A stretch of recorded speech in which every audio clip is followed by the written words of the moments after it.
Bon matin à tous et bienvenue à ce café matinal très spécial. Mon épouse Chantal fait le relâche. On est la journée du jeûne et de la prière. Chantal va être de retour la semaine prochaine. Ne vous inquiétez pas.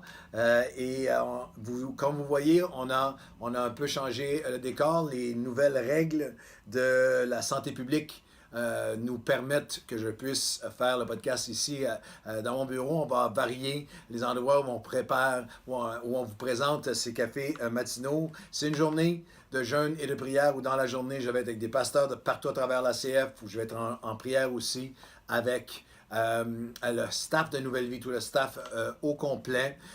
Et ce soir aussi, une réunion spéciale en ligne qui va être là, mais nous voulons prendre un moment parce que je ne mentionne pas les dates habituellement. Je sais que vous allez voir ce podcast à différentes dates aussi, parce qu'il est sur plusieurs plateformes, mais c'est important. En ce moment, il y a un contexte particulier, alors que je veux nous diriger dans la parole de Dieu sur les incidents qui ont pris place avec la mort tragique de cet homme, George Floyd, cet Afro-Américain de 46 ans, qui est décédé. Nous sommes le 3 juin aujourd'hui, qui est décédé il y a un peu plus d'une semaine, alors qu'il était sous arrestation avec un policier, le policier Derek Chauvin.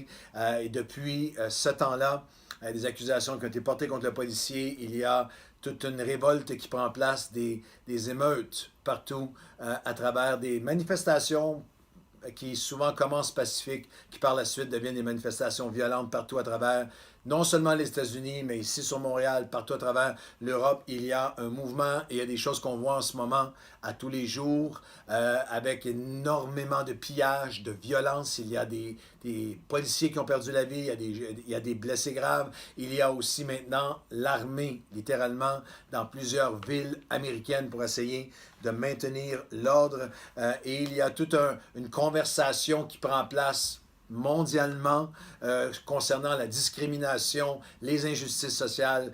Et la Bible nous dit qu'il y avait les fils d'Isaacar qui savaient ce qu'ils devaient faire parce qu'ils comprenaient les jours dans lesquels ils vivaient. Et c'est important pour nous de comprendre, nous ne sommes pas cloîtrés sur nous-mêmes comme chrétiens. Alors aujourd'hui, et demain, pour 2 ou 3 cafés matinaux, nous allons adresser ce que la parole de Dieu appelle le péché de partialité, toute la dimension biblique sur toute la dimension d'injustice, la dimension de discrimination, de préjugés, de favoritisme, qu'il soit dans l'Église, hors Église, sociale. La foi biblique est une foi dans le respect de chaque être humain.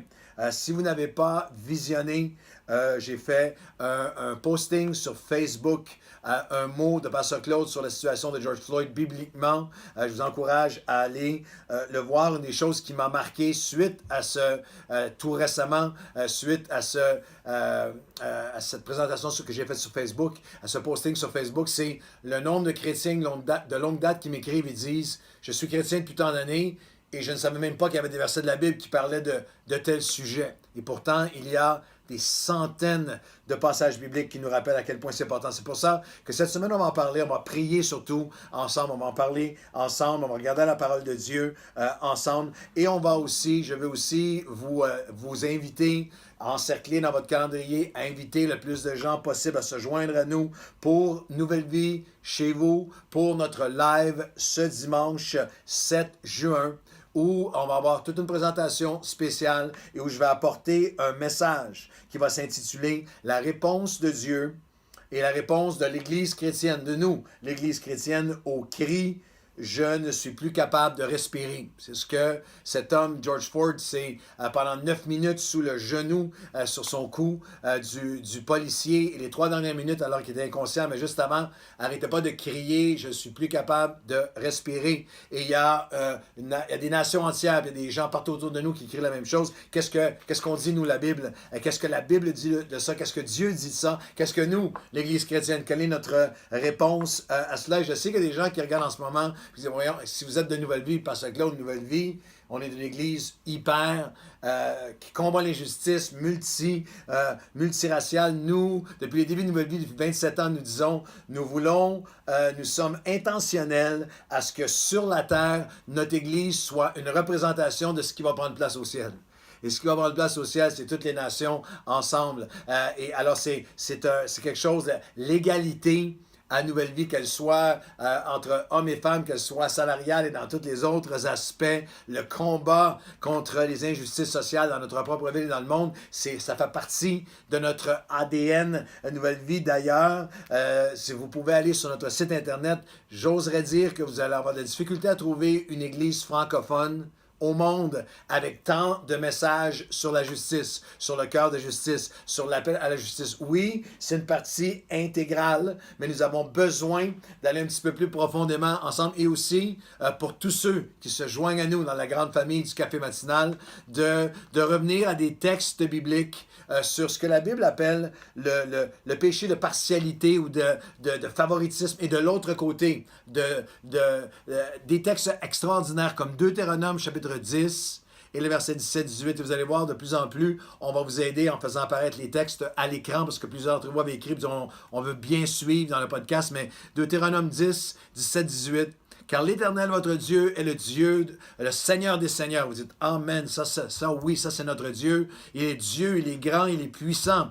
Et oui, et maintenant, il continue à se décrire, qui ne fait point acceptation, qui ne fait point de distinction ou de discrimination ou de partialité de personne et qui ne reçoit point de présent. Et le texte original dit, il ne peut pas être corrompu. Il ne peut pas être acheté. Il ne favorisera pas qui que ce soit pour en être favorisé. C'est Dieu. C'est pour ça, à chaque fois, il y a le commandement au peuple. Et vous, c'est lui, il est le Dieu, je continue dans Deutéronome 10, qui fait droit à l'orphelin, et à la veuve et à l'étranger, à celui qui est différent. Il est généreux, il est ouvert, il est sans discrimination, sans favoritisme envers celui qui est différent. Et c'est pourquoi il dit, et vous donc, vous aimerez celui qui est étranger, celui qui est immigrant, celui qui est différent de toi. Et ce n'est pas seulement une description de Dieu, c'est son appel sur nous. Dans des centaines de textes, dans le Deutéronome, chapitre 19, Dieu établit des juges, le verset 5, dans toute la ville du pays. Et il dit aux juges, prenez garde à ce que vous ferez, à vos actions, car ce n'est pas pour les hommes que vous vous prononcez, c'est devant Dieu que vous allez vous prononcer et enseigner le peuple. Maintenant, que la crainte de l'Éternel soit sur vous, veillez sur vos actions, car il n'y a chez l'Éternel, notre Dieu,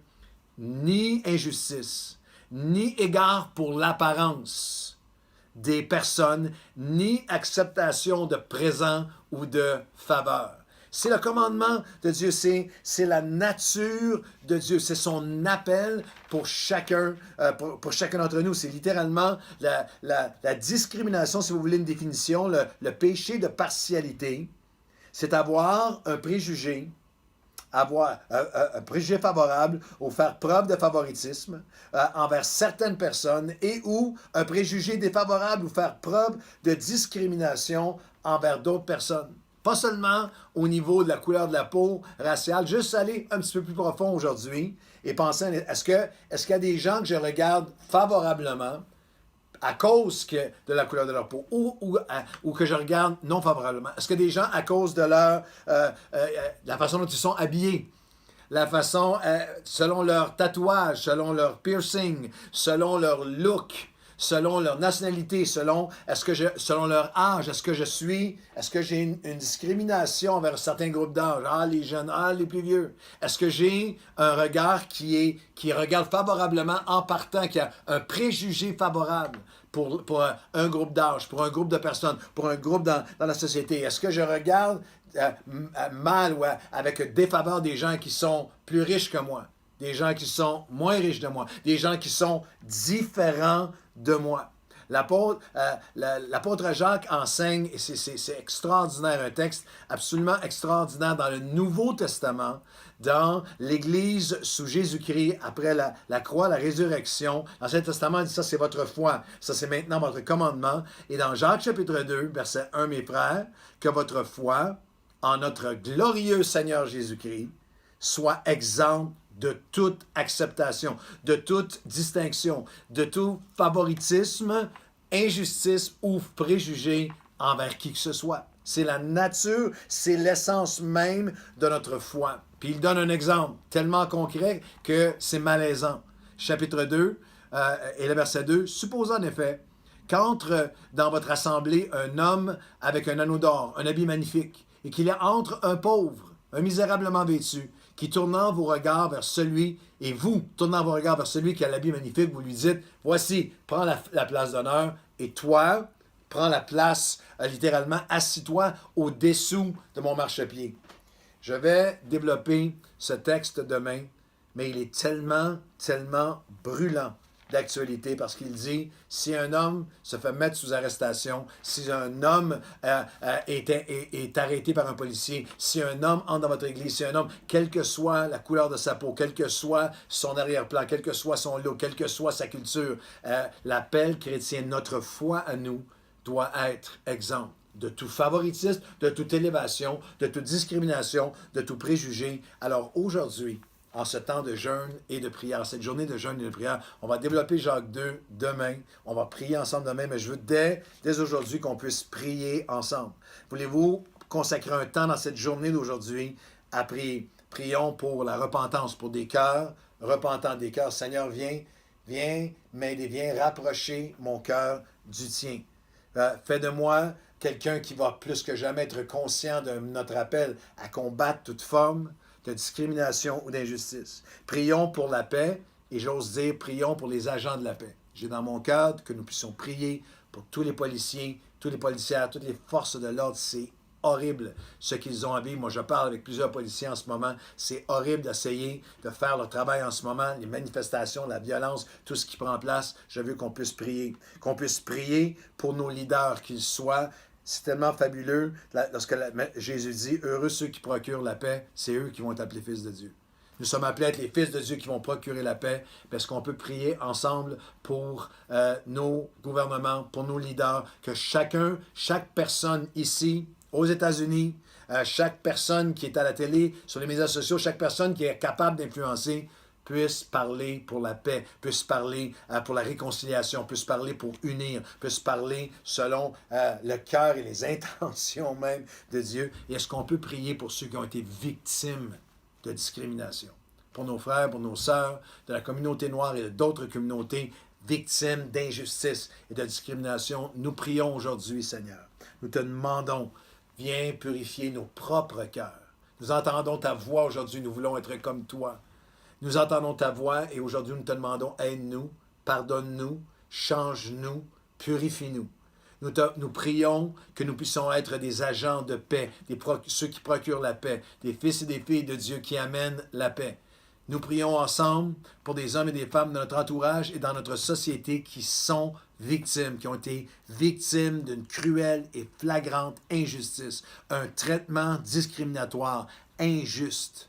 Nous te prions pour la guérison des cœurs, nous te prions pour l'apaisement, nous prions pour la paix dans notre société, nous prions pour chaque policier, chaque policière, chaque agent de la paix, chaque politicien ici aux États-Unis, chaque premier ministre, chaque président, chaque gouverneur, chacun d'entre nous dans nos propres sphères d'influence, dans nos propres postings en ligne, dans nos propres conversations, que tu puisses mettre en nous ton cœur de paix, d'honneur de chaque personne à ton image et aussi de réconciliation.